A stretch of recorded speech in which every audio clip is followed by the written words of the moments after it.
Right, a very good morning, everybody. Let me just check if we are live or not. Just give me a moment as I confirm if we are live.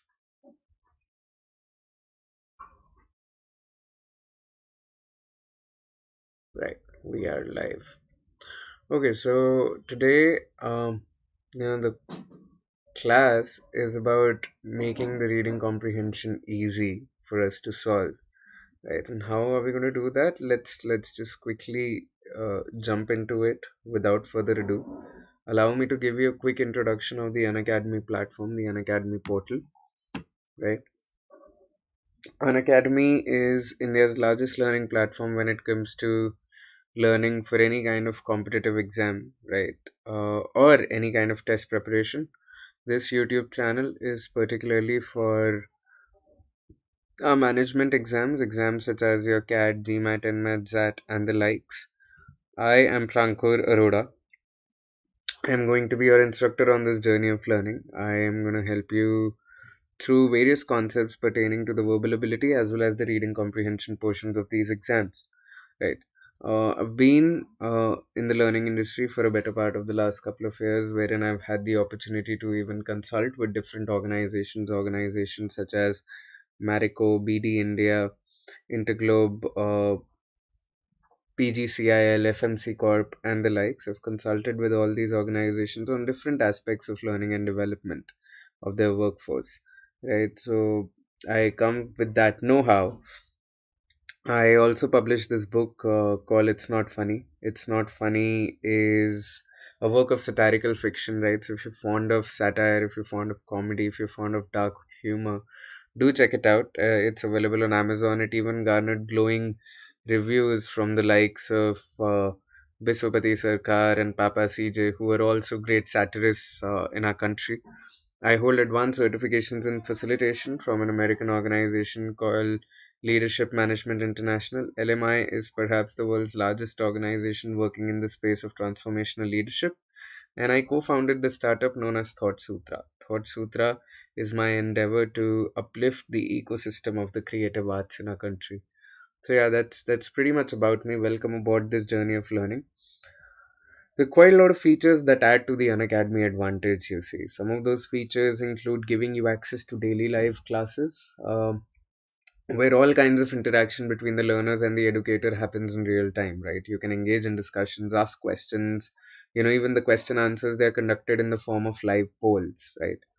We regularly conduct tests and quizzes as well, and the idea of these tests and quizzes is to help you develop perspective about your learning journey, to help you understand where you are versus where you want to be in your learning journey. Right, all the courses on our platform are pretty much structured, very much in line with your exam syllabus to help you get the best of everything. And with one subscription, you get unlimited access to all kinds of live and recorded courses that you can watch from the comfort of any of your devices. These are some of our top educators. You can start learning from them for free before deciding whether you want to enroll in to avail other key subscription benefits or not. New batches, new courses, they keep on going live. Language is never a barrier either. We've got educators teaching in vernacular languages as well.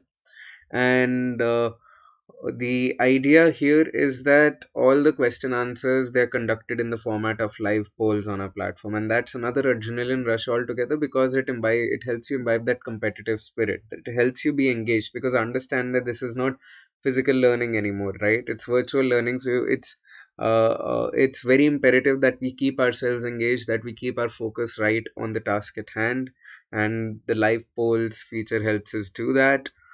um, Right. When I say that we help you develop perspective through our tests and quizzes, the idea is that we give you data such as the time you're spending on every question, what are your topic wise scores, right?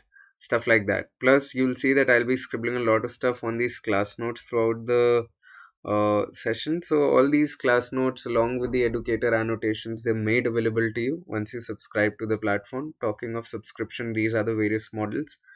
You can clearly see that as the time period goes up, the cost of the subscription per month goes down dramatically, right? And if you use my first name Prankur, you will get an extra 10% off on any of the subscriptions that you go for.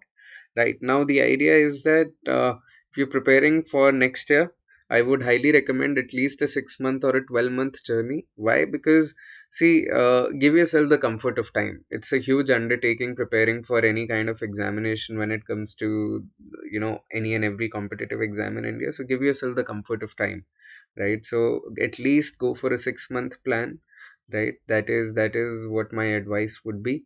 Having said that, let's begin with the questions or the drill for the day, right?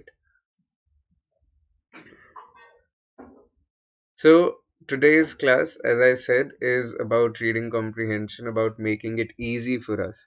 Now, a lot of the questions that I get whenever I talk about reading comprehension is, how do we stop rereading the passage? Whenever it comes to solving questions, how do we stop that? Right? Because students tell me that, after reading every question, they feel like they've got to go back to the paragraph. Now, what we have to basically figure out is how we better our active reading, right? Active reading is where you're reading and you're internalizing all the information right then and there. You don't have to read something twice or thrice to understand what is being said, right? Or the what is it that the author is trying to convey. Now, how do you basically better your active reading? How do you make that better?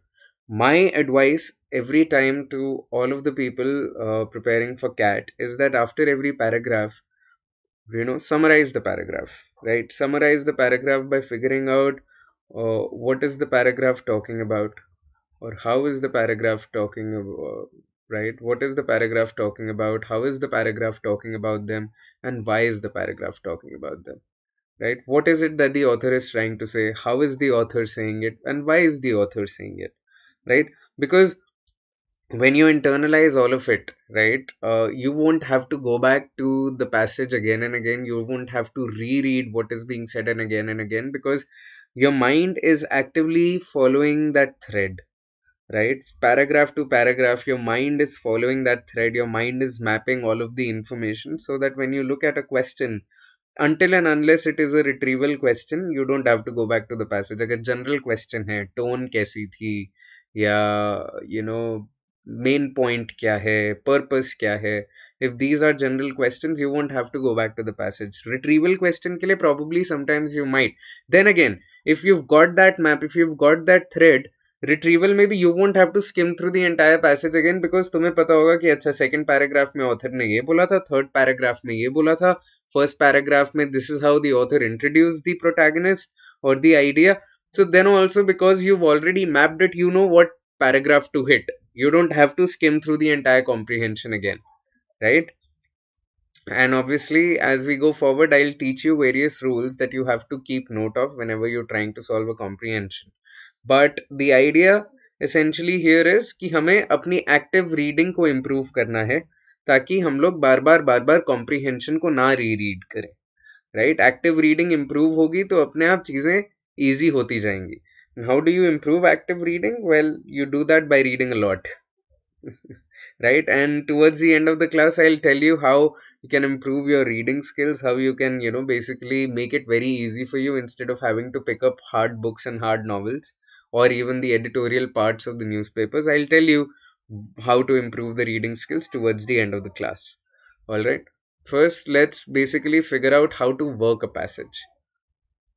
As I said, हमें summarize करना है हर paragraph को in the passage in very clear terms, in very concise terms, and in very conversational terms. When I say clear, that means the paragraph is difficult, right? So how do you summarize the paragraph with clarity? Clarity means that if you're talking to an 8-year-old in your family, you're able to tell them कि यार I was reading this comprehension, this is what it was about. मतलब clarity ऐसी होनी चाहिए कि आपके 8 year old नहीं, आपके फैमिली में जो 8 year old हो उसको भी समझ आ जाए. What do I mean by concise? By concise, I mean that it should not be, every paragraph should not be summarized in more than 4 to 5 words. 4 to 5 words is the maximum length of summary that you have to maintain, right? And I'll teach you that as well. Conversational, well, you're able to tell your parents, you're able to tell your brother, your sister, whomever you talk to, in simple conversational manner what it is what is the paragraph about, right? For example, if a paragraph is in Victorian English, you don't have to summarize it in Victorian English. You don't work the passage in Victorian English. You translate into your own terms, in your own conversational terms. All right. For example, let's look at this paragraph, right? Read this and then we'll summarize it right now in clear, concise, and conversational terms. Yes, that should be the aim.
Okay, let's read this now. Yes, let's read this. What is it that they're telling you? This is Istanbul, Turkey. Though Turkey has lurched forward without a functioning government for over 6 weeks since its Prime Minister Mesut Yilmaz lost a confidence vote in parliament, its foreign policy has remained assertive. Turkish leaders have learned to exploit its Eurasian position and burgeoning economy to achieve its policy goals. Like, so, how do you translate this into clear, concise, and conversational terms? What is it that the paragraph is telling you? The paragraph is telling you that the government has been in a mess, right? Functioning government for over 6 weeks since its prime minister lost a confidence vote in parliament, right? So, the government has been in a mess, but then they are saying they've learned to exploit its Eurasian position and burgeoning economy to achieve its policy goals. And further, they add that it was in mess, but at the same time, we have some money, and that is why we have some international power as well, some international clout because of the money that we have. So, how do you summarize it? How do you translate it? I'll translate it in these terms: government in mess, but money, international power, right? So government is in mess. This is basically the first three lines, the last two lines, but money left, so international power, right? This is how I summarize this paragraph. Let's look at another example.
All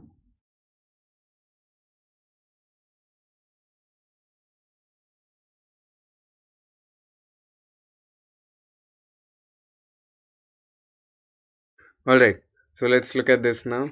Despite stern warnings of economic sanctions and military intervention, Turkey has benefited from a growing power vacuum in the Middle East, which for decades has been dominated by Russia, Iran, Iraq, and former satellites of the now defunct Soviet Union. In recent months, a series of foreign policy successes has emboldened the Turks to flex their muscles and build their influence in this chaotic region. How do you summarize this now? Right? What are they saying? They are saying uh, other countries are weaker, right? So Turks are taking advantage, right?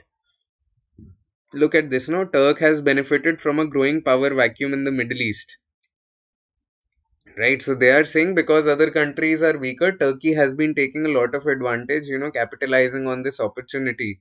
And then they say in recent months, a series of foreign policy successes has emboldened the Turks to flex their muscles and build their influence in this chaotic region. So they are saying in recent months, हमें थोड़ी success भी मिली है, right? So, how do you summarize this in clear, concise, and conversational terms now? Right? One way to put it would be uh, others weak. So, what are the Turks doing? Turks opportunity. Right? Turks opportunity because why? Because others are weak. And then I say uh, some success, some success lately. Right? So this is how I summarize these paragraphs, right? Remember, they should be clear, they should be concise, they should be conversational. What should be clear, concise, and conversational? The way we summarize these paragraphs, right? They should be basically understandable for an 8-year-old. They should be in conversational terms. You don't have to basically repeat the language, the tough language of the paragraph, and they ought to be concise. Maximum 4 to 5 words. Look at this: 1, 2, 3, 4, 5, 6. 6 words में मैंने ये summarize करा. 1, 2, 3, 4, 5, 6. 6 words में मैंने ये करा, right? So even I have some way to go when it comes to summarizing in 4 to 5 words, but you get the drift, right? You don't have to write entire sentences in your summary. Why? Because तुम्हें maximum 3 to 4 minutes में paragraph पढ़ के summarise कर देना है ताकि तुम questions भी सॉल्व कर पाओ, right? So there's that. Let's look at the first paragraph and let's try to summarize it as well, right? So we'll solve a comprehension now and we'll try to do it the way I just taught you.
Okay, let's look at the passive paragraph now and let's try to summarize it. The conceptions of life and the world, which we call philosophical, are a product of two factors. one inherited religious and ethical conceptions, and the other the sort of investigation which may be called scientific, using this word in its broadest sense. Individual philosophers have differed widely in regard to the proportions in which these two factors entered into their systems, but it is the presence of both, in some degree, that characterizes philosophy. Philosophy is a word which has been used in many ways, some wider, some narrower. I propose to use it in a very wide sense, which I will now try to explain. Right. So um, here we are talking about what, right? So the way to summarize, a good way to summarize it, what is the paragraph talking about, or who is the paragraph talking about, right? That is the first thing that we have to look for. And the second is, why is the paragraph talking about them, or how is the paragraph talking about them, right? Now, what, who, why, how, right? What is the paragraph or who is the paragraph talking about? We are talking about philosophy. Right, हमें समझ आ गया कि हम लोग philosophy के बारे में बात कर रहे हैं. Right, philosophy is a word which has been used in many ways, some wide some narrow. Conceptions of life and the world which we call philosophical are a product of two factors. Why is the paragraph talking about them, or how is the paragraph talking about them? We have two factors, right? One is religious, and the other is religious, and we have scientific. Religious and scientific, right? So the way to summarize it is, philosophy is what this paragraph is talking about, and that we are going to be talking about two factors, religious factors and scientific factors, right? Let's look at the second paragraph then.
Okay, you would have read this by now, and I'm hoping summarized it as well, because now we'll move into summarizing this paragraph. Philosophy, as I shall understand the word, is something intermediate between theology and science. Like theology, it consists of speculations on matters as to which definite knowledge has, so far, been unascertainable. But like science, it appeals to human reason rather than to authority, whether that of tradition or that of revelation. All definite knowledge, so I should contend, belongs to science. All dogma as to what surpasses between knowledge belongs to theology. But between theology and science, there is no man's land exposed to attack from both sides. This no man's land is philosophy. Right. So again, when we summarize it, right, as we summarize it, what is this paragraph talking about again, or who is the paragraph talking about? We're still talking about philosophy, right? We're still talking about philosophy. We are trying to explain it, right?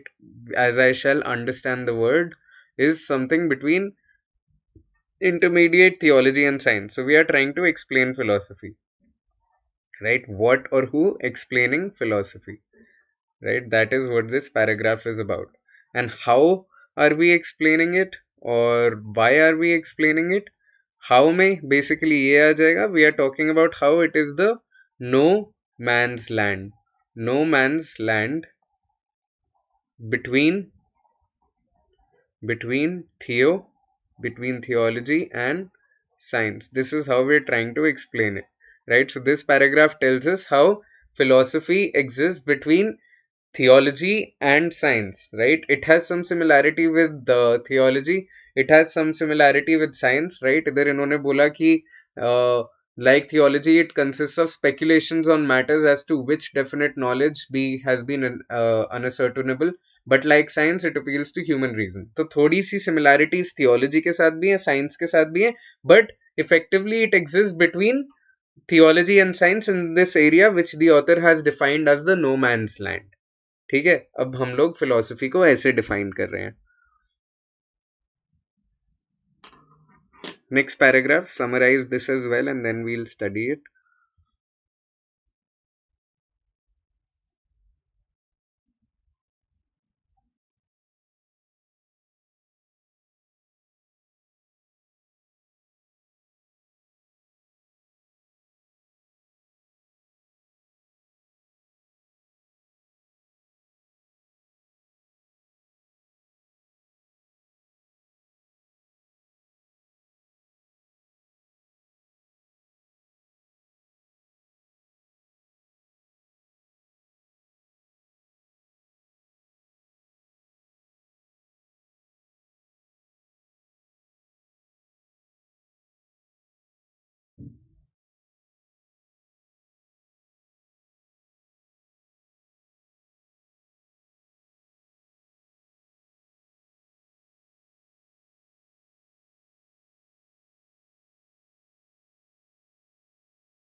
Alright, another 30 seconds, you guys. Please summarize it and then we'll discuss how we can summarize this paragraph even further, right? So, do the task. Basically, summarize on the same points. What is the paragraph talking about? Who is the paragraph talking about? How is the paragraph talking about them? Or why is the paragraph talking about them? Right? So, there's that. जल्दी से summarise करिए, दम फिर हम लोग discuss करेंगे.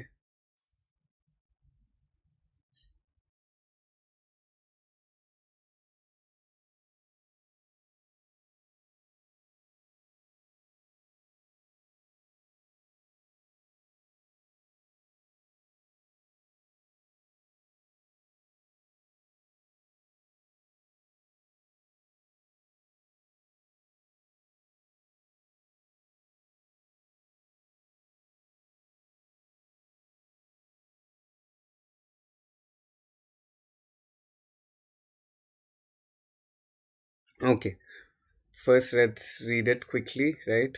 Almost all the questions of most interest to speculative minds are such as science cannot answer, and the confident answers of theologians no longer seem so convincing as they did in former centuries. Is the world divided into mind and matter? And if so, what is mind and what is matter? Is mind subject to matter or is it possessed of independent powers? Has the universe any unity or purpose? Is it evolving towards some goal? Are there really laws of nature or do we believe in them only because of our innate love of order? Is man what he seems to the astronomer, a tiny lump of carbon and water impotently crawling on a small and unimportant planet? Or is he what he appears to Hamlet? Is he perhaps both at once? Is there a way of living that is noble and another that is base? Or are all ways of living merely futile? If there is a way of living that is noble, in what does it consist and how shall we achieve it? Must the good be eternal? Basically बहुत सारे questions हैं. Last line जल्दी से देखते हैं. Is there such a thing as wisdom, or is what seems such merely the ultimate refinement of folly? To such questions no answer can be found in the... Okay, right. So it begins with this idea, right? It begins with this idea. Almost all the questions of most interest to speculative minds are such as science cannot answer, right? So basically, what is the paragraph talking about, or who is the paragraph talking about? Basically, यहाँ पे आएगा questions of interest. Questions of interest, right? What are we talking about, or who are we talking about? We are basically talking about questions that interest the mind, right? That is what the author is trying to tell us here. And how are we talking about them, or why are we talking about them? Because we are trying to say that ये जितने भी questions हैं, right? We have no answer in lab, right. Basically ये author बोलने की कोशिश करे कि इन क्वेश्चंस का कोई भी आंसर आपको लैब में नहीं मिलेगा. लैब का मतलब कोई भी आंसर आपको साइंस नहीं देगा. You know, all these questions that we have that interest us, you cannot find answers from the world of science, right? That is what the author is trying to get at. चौथा paragraph देखते हैं हम जल्दी से.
Okay, so let's look at this paragraph. I hope you'd have summarized this by now.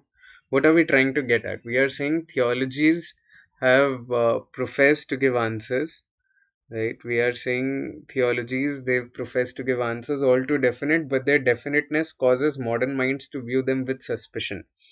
ठीक है. The studying of these questions, if not the answering of them, is the business of philosophy. Why then, you may ask, waste time on such insoluble problems? To this, one may answer as a historian or as an individual facing the terror of cosmic loneliness.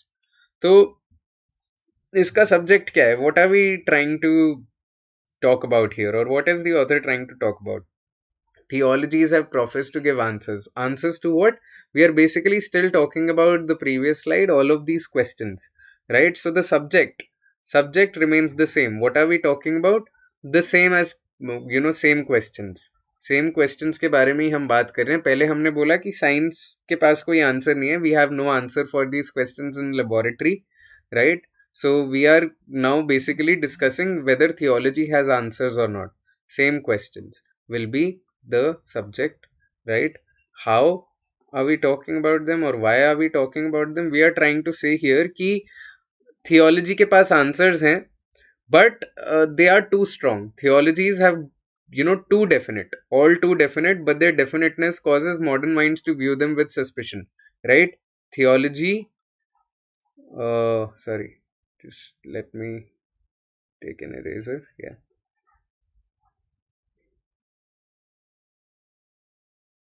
इधर हम लोग बोलेंगे theology,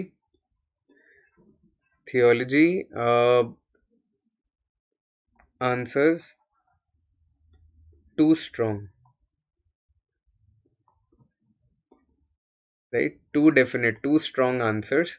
तो basically पहले हमने बोला science के पास answers नहीं है, फिर हम कह रहे हैं थियोलॉजी के पास आंसर है, बट जो थियोलॉजी वाले आंसर है वो बहुत ही ज़्यादा स्ट्रॉन्ग है, right?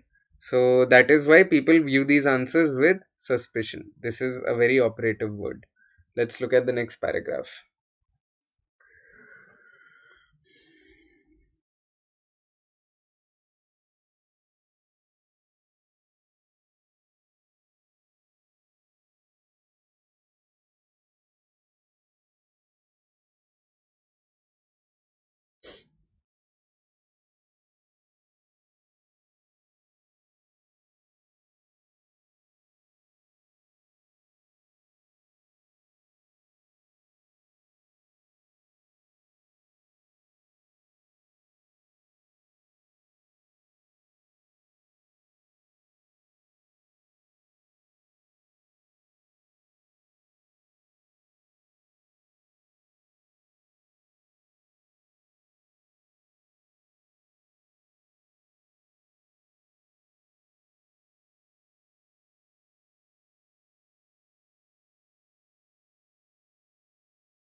Okay, so I hope you'd have read this paragraph by now. Let's discuss this. What is it that the author is trying to get at? Right, this is paragraph 5. The answer of the historian, insofar as I am capable of giving it, will appear in the course of this work. Ever since men became capable of free speculation, their actions in innumerable important aspects have depended upon their theories as to the world and human life, as to what is good and what is evil. This is as true in the present day as at any former time. To understand an age or a nation, we must understand its philosophy, and to understand its philosophy, we must ourselves be in some degree philosophers. There is here a reciprocal causation. The circumstances of men's life do much to determine their philosophy, but conversely, their philosophy does much to determine their circumstances.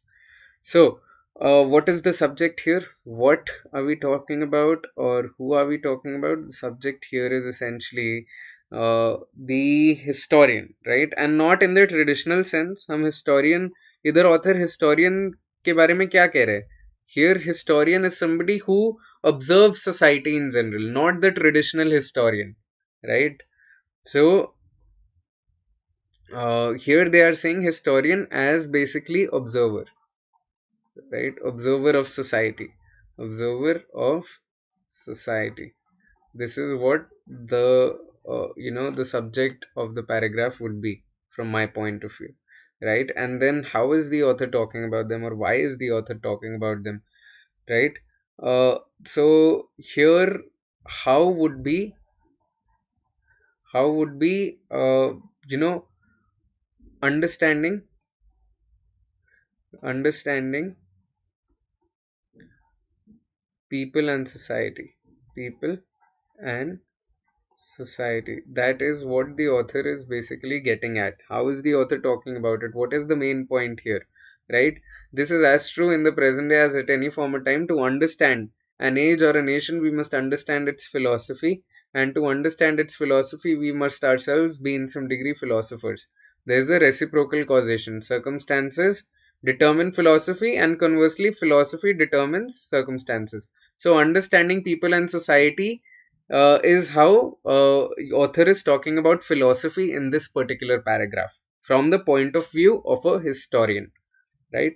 Let's look at, in all likelihood, this is the last paragraph, I think, right? And then we'll look at how we can solve the questions. अब हमने हर paragraph को summarize करा है, तो we'll look at how easy solving the questions becomes.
All right, I am hoping you'd have summarized this paragraph by now so that we can discuss this further, right?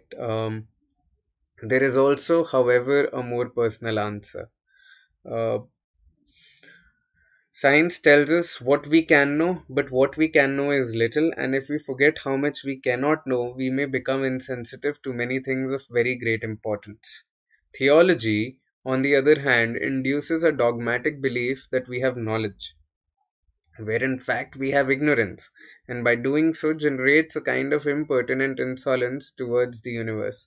Uncertainty in the presence of vivid hopes and fears is painful, but must be endured if we wish to live without the support of comforting fairy tales.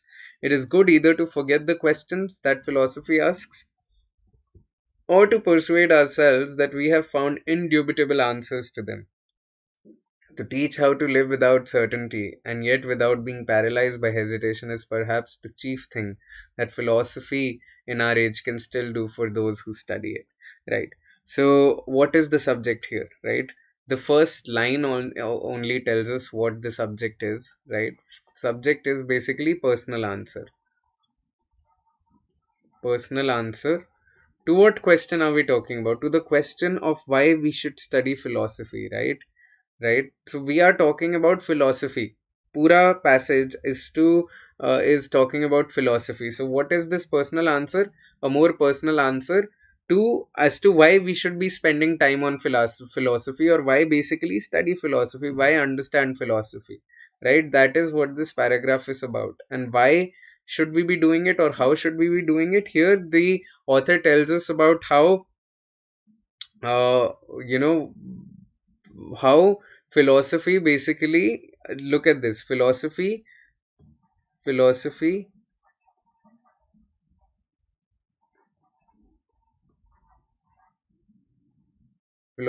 helps with uncertainty. That is what the paragraph is basically trying to conclude upon, right? Uncertainty को के साथ ये, right? Uncertainty in the presence of vivid hopes and fears is painful but must be endured if we wish to live without the support of fairy tales. It is good either to forget the questions that philosophy asks, or to persuade ourselves that we have found answers. To teach how to live without certainty and yet without being paralyzed by hesitation is perhaps the chief thing that philosophy in our age can still do for those who study it. So, Basically, here the author is telling us philosophy helps us with uncertainty, right? There is so much uncertainty, so instead of trying to figure out dogmatic answers, or instead of forgetting the questions because we don't have the answers in the laboratory, we should study philosophy so that we can live with uncertainty, so that we can be at peace, is what the author is trying to get at, right? Now, step two, अब हमने paragraph पढ़ लिया, हमने पूरा passage पढ़ लिया. Step one was basically doing what? Understanding the passage, summarizing the passage. Step 2 is basically to figure out the question task.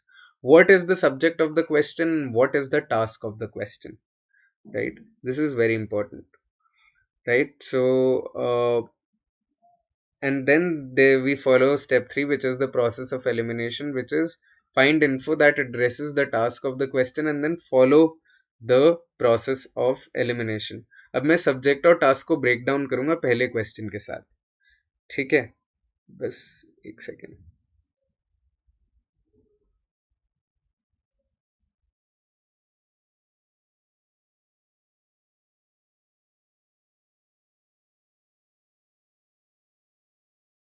Now understand, purpose of philosophy is to do what? Right? Purpose of philosophy is to do what? Did you can you look at basically what the author is trying to get at?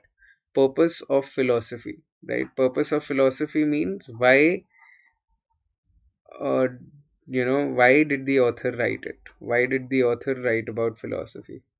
Why did the author write about philosophy? यहाँ पे we have got 4 options: reduce uncertainty and chaos, help us with uncertainty and chaos, help us find explanations for uncertainty, or reduce the terror of cosmic loneliness.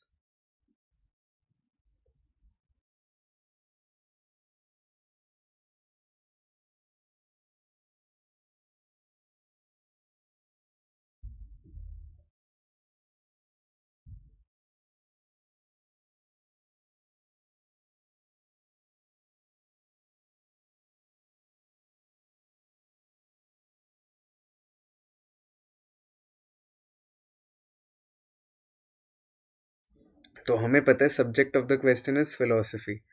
Task of the question, right? This is the subject of the question. Task of the question is why did the author write it, right? So now task से हमें पता चलेगा कि हमें कौन से paragraph में जाना है, क्योंकि हमने हर पैराग्राफ को समराइज किया हुआ है. अब हमें पता है कि अनसर्टेनिटी के बारे में बात लास्ट पैराग्राफ में ही हुई है, right? Did the author say that philosophy will reduce uncertainty? No. The author said philosophy will help us live with uncertainty. Help us cope with uncertainty and ambiguity? Yes. Help us to find explanations? No. Reduce the terror of loneliness? No. Right? Why? Because when you go back to the last paragraph here, right? Here the author said it is good either to forget the questions that philosophy asks or to persuade ourselves that we have found indubitable answers. To teach how to live without certainty and yet without being paralyzed by hesitation is perhaps the chief thing that philosophy can do for us. Right? So we are saying that no, it will not give us answers. पहले भी हमें क्या बताया था कि हमें answers नहीं मिलेंगे. We have no answers, right? Only that philosophy explains it, only that philosophy helps us live with it. Philosophy helps us. The studying of these questions, if not the answering of them, is the business of philosophy. So cosmic loneliness के बारे में study कर पाएगा हमारे पास, हम लोग study कर पाएंगे थ्रू फिलोसफी, बट हमें आंसर्स नहीं मिलेंगे, right? So the task of the question was why did the author right about philosophy? Purpose क्या था? To help us understand that philosophy can help us cope with uncertainty and ambiguity. We will not reduce the terror, we will not try to find explanations and answers, but we can cope with it. Now, the idea is that there are different types of questions. Firstly, हमारे पास होते हैं general questions.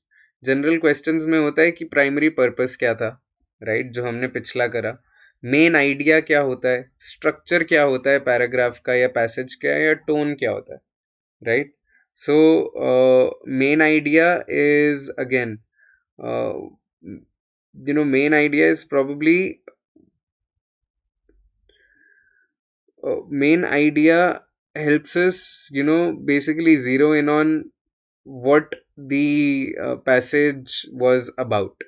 हमने पूरा passage summarise कर दिया, right? हमने पूरा passage summarise कर दिया. So the main idea is what is the passage about. Primary purpose, main idea is what is the passage about. I'll write it down for us. What is the passage about? Primary purpose is basically why did the author write it? Why did the author write it? ठीक है, main idea what is the passage about, primary purpose is why did the author right it. और structure basically हमें पता है कि skeleton कैसा है comprehension का. Tone is how is the author saying it. Is the author angry, is the author very excited, is the author inquisitive and curious, stuff like that. ठीक है. And then we have these specific questions that we can look forward to when it comes to comprehensions. Specific questions होते हैं retrieval question, कि आपको कोई paragraph से information निकालनी है क्वेश्चन आंसर करने के लिए. स्पेसिफिक क्वेश्चन होते हैं inference question. What did the author infer, what did the author imply, right? What was the author implying with that particular statement? Purpose questions, again, ये purpose question is not the primary purpose that we discussed, but purpose of something in that paragraph, right? अगर कोई चीज mention करिए किसी paragraph में, तो उस paragraph में उसको मेंशन करने का पर्पस क्या था. And finally we have vocabulary questions which are very straightforward, कि इस फ्रेज का क्या मीनिंग है या इस वर्ड का क्या मीनिंग है, stuff like that, right? And the third type of questions that you can come across are reasoning questions. Evaluate the statement, evaluate what the author was trying to say, strengthen the author's claim or weaken the author's claim, undermine the author's idea or support the author's idea. Analogy questions, that if the author meant this was this, then same relationship के लिए आपको 4 option दे देंगे और पूछेंगे कि इनमें से similar relationship कौन से ऑप्शन में एक्सप्रेस्ड है.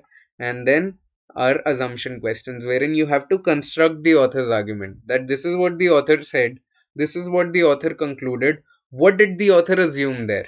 There is a gap between the premise and the conclusion, right? Fill in that gap is what assumption questions are about. ठीक है, अब हमने सारे क्वेश्चन टाइप्स भी डिस्कस कर लिए, अब कुछ सॉल्व करते हैं. Based on the passage, what can be concluded about the relation between philosophy and science? Right now you have to evaluate this. This is an evaluation question, right? This is a particular evaluation question कि हम लोग क्या conclude कर सकते हैं about relationship between philosophy and science. हम लोग क्या infer कर सकते हैं based on what the author told us. Number 1, the two are antagonistic. Philosophy और science की relationship की बात करें, two are complementary. There is no relationship between the two. Philosophy derives from science. I'll take you back to the paragraph that it was that where science and philosophy were first introduced, right? Here. Philosophy, as I shall understand the word, is something intermediate between theology and science. तो हमें पता था कि यहाँ पे no man's land की बात करी है. And यहाँ पे क्या बोला था कि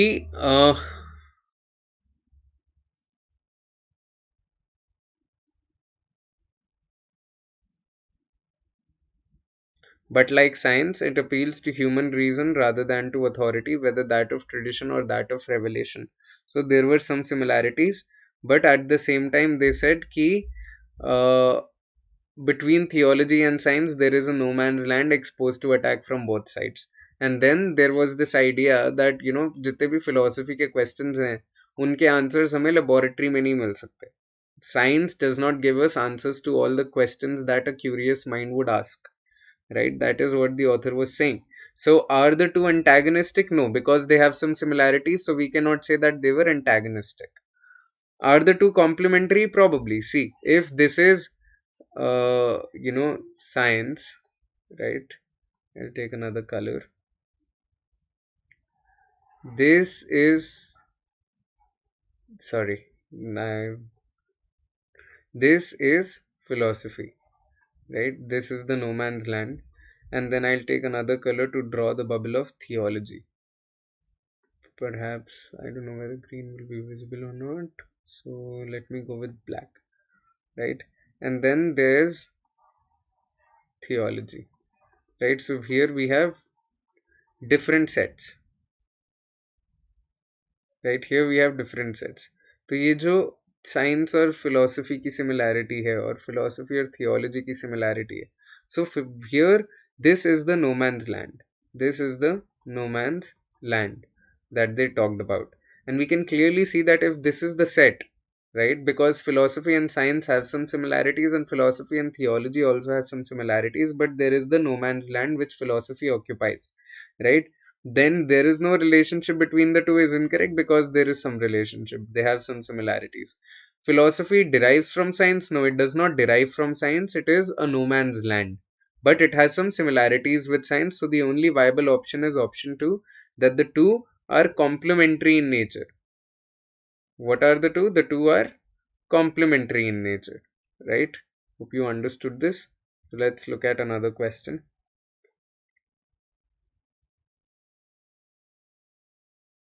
From reading the passage, what can be concluded about the profession of the author? He is most likely not to be a what?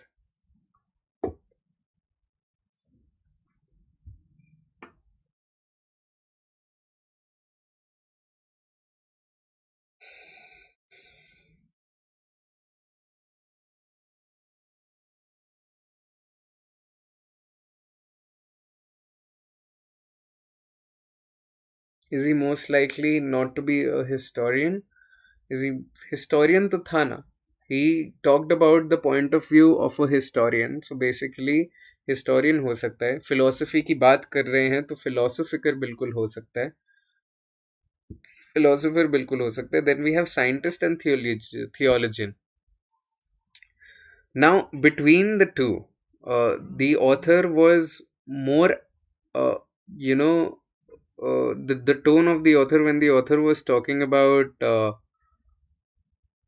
science, the author was a little still, curious that हमें lab में answers नहीं मिलेंगे, but science, science is about logic, but when you have to look for answers, philosophy does not give you answers. Philosophy is the study of the questions. But when it came to theology, the author talked with a very negative tone. Theology is dogmatic. Theology, negative.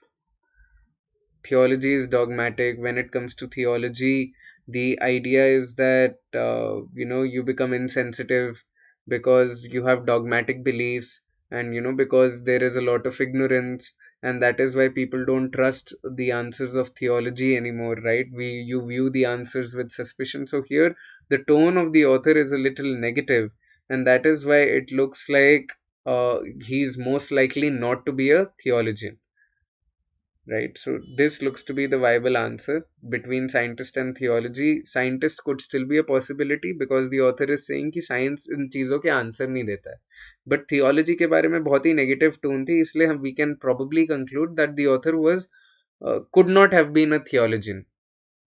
ठीक है, let's look at another question.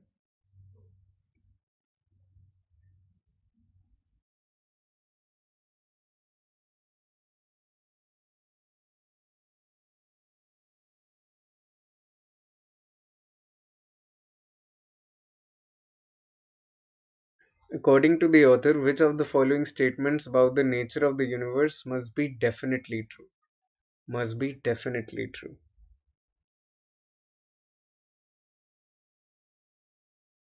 The universe has unity, the universe has a purpose, the universe is evolving towards a goal, none of these.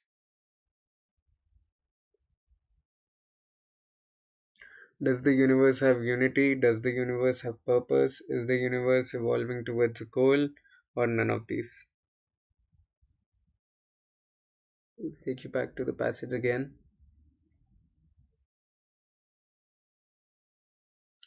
Is the universe divided into mind and matter? If so, what is mind? What is matter? Is the universe, is mind subject to matter, or is it possessed by independent powers? Has the universe any unity or purpose? Is it evolving towards some goal? Are there really laws of nature, right? यहाँ पे what does the author say? To such questions, no answer can be found in the laboratory. And then we know for a fact that philosophy is the study of questions. It is not the idea of finding answers. What is the business of philosophy? Business is to study these questions and not answering of them, right? So we know for a fact that to these questions we don't have a definite answer. Which of the following must be definitely true? The universe has unity, we don't know. The universe has purpose, we don't know. The universe is evolving towards a goal, we don't know, right? We don't know anything for sure. So none of these can be definitely true. Okay? So, with this, I'll end today's class. I hope you've understood the process of basically solving comprehensions now, reading comprehensions now. We covered the exhaustive list of questions that you can expect when it comes to, reading comprehension questions, right? So, we know what we can expect when it comes to reading comprehensions. We know how to solve them. We know for a fact that after every paragraph it makes sense to summarize so that we don't have to keep revisiting comprehension again and again, right? So with this I'll wrap up today's class and I'll see you soon. Till then, stay safe, stay strong, and stay mellow. It's been amazing to dissect how we can make comprehensions easy for ourselves. Hope you gain a lot out of it. Thank you for attending. See you guys.